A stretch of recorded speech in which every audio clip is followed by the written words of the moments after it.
सन 1931 विश्व इतिहास में सचमुच में काला अक्षरों में लिखा जाने वाला वर्ष कहलाएगा। अब आप सोच रहे होंगे ऐसा क्यों मैंने कहा। तो हुआ क्या, जो अभी कुछ दिन पहले मैं बुक फेयर गया हुआ था, वहां पर मैंने एक किताब देखी दृष्टि पब्लिकेशन के जरिए। जी हाँ, दृष्टि पब्लिकेशन, वही जो कि आईएएस की कोचिंग इंस्टीट्यूट है, उन्होंने एक बुक पब्लिश की थी, वो भी अपने फिक्शनल जो कैटेगरी है उसमें 1931। तो थोड़ी सी मेरी जिज्ञासा हुई जो भाई ये है क्या। टाइटल ऐसा था 1931 देश या प्रेम। तो वहाँ से आगे बढ़ने के बाद मैंने वो किताब खरीदी। फिर मेरी ये 1931 के बारे में जानने की और ज़्यादा इच्छा हुई, तो गूगल पर मैंने सिंपली 1931 बुक करके सर्च किया। तो देखिए ये रिजल्ट क्या आया मेरे पास, 1931 इस तरह से। यहाँ पर एक बहुत ही पॉपुलर किताब आई 1931। ये जर्मनी में हिटलर के राइज की कहानी है, यानी कि यही वो साल था जिस साल हिटलर ने जर्मनी पर अपना प्रभाव छोड़ना शुरू किया था। और 1933 आते आते हिटलर जो था उसने जर्मनी की सत्ता पर काबिज हो गया था। 1931 ही वो साल था जब जर्मनी में बहुत सारी चीज़ें हुई थी। उनका फाइनेंशियल सिस्टम कोलैप्स हो गया था। उनका जो क्या कहते हैं ग्लोबल जो थे, उन्होंने इंटरनेशनल मॉनेटरी सिस्टम ग्लोबली वो पैनिक जो होते हैं वो सब हो गए थे, क्योंकि उससे पहले प्रथम विश्व युद्ध हो चुका था। खैर, आप ये सोच रहे हैं कि मैं आपको 1931 के बारे में क्यों इतना बता रहा हूँ। यहाँ तो मैं चर्चा करने आया हूँ एक किताब के बारे में जो कि सत्य व्यास जी के द्वारा लिखी हुई है, 1931 देश या प्रेम। अब 1931 का जो इतिहास है हमारे भारत के हिसाब से, वो भी भारत में भी 1931 का जो सन है वो भी बहुत महत्वपूर्ण है।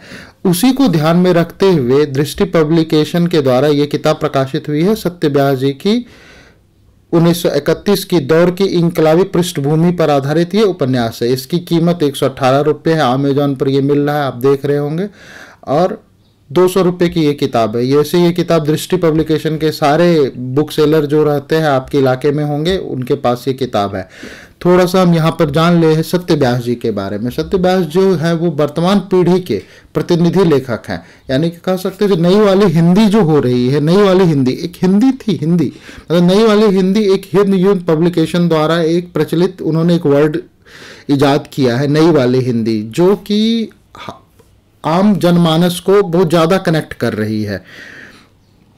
तो उनकी ये किताब है सत्य व्यास जी की, जो कि बहुत ही बहुचर्चित लेखक है। इनके बारे में इस तरह से है जो इनकी पिछली किताब जितनी सारी है, बनारस टॉकीज, दिल्ली दरबार, बागी बलिया, उफ कलकत्ता एवं काला पैसा, ये सब सारे के सारे बुक जो है वो बेस्ट सेलर तो है ही, और उन सब पर फिल्म भी बन रही है।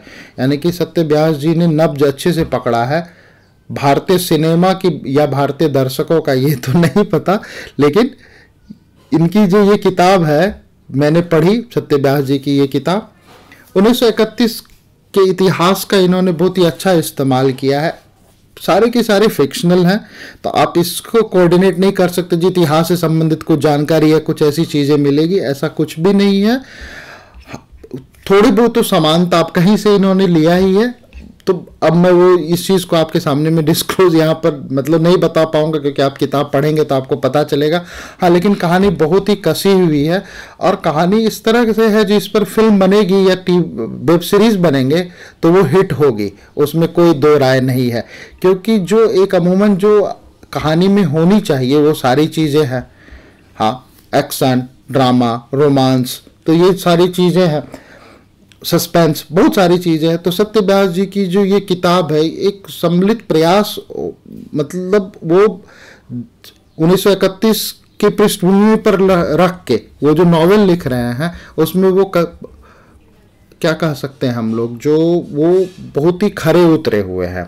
और ये किताब जो है अच्छी है, लेकिन हाँ कहीं किसी तरह से ये हिस्टोरिकल या इस तरह की चीज़ें नहीं है। इनके टाइटल पर मत जाइएगा।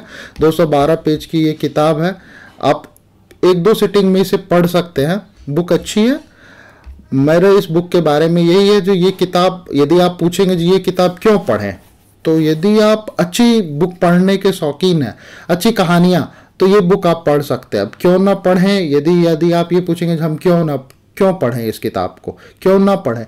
तो क्यों ना पढ़े का तो कोई जवाब है नहीं, क्योंकि 118 रुपये की किताब है। इतना तो आप लोग आजकल गर्मी में कुल्फ़ी और आइसक्रीम खा के कर देते होंगे। तो भाई अच्छी किताब है, इसको पढ़नी चाहिए और ज़रूर पढ़िए और लोगों को बताइए। ठीक है, धन्यवाद।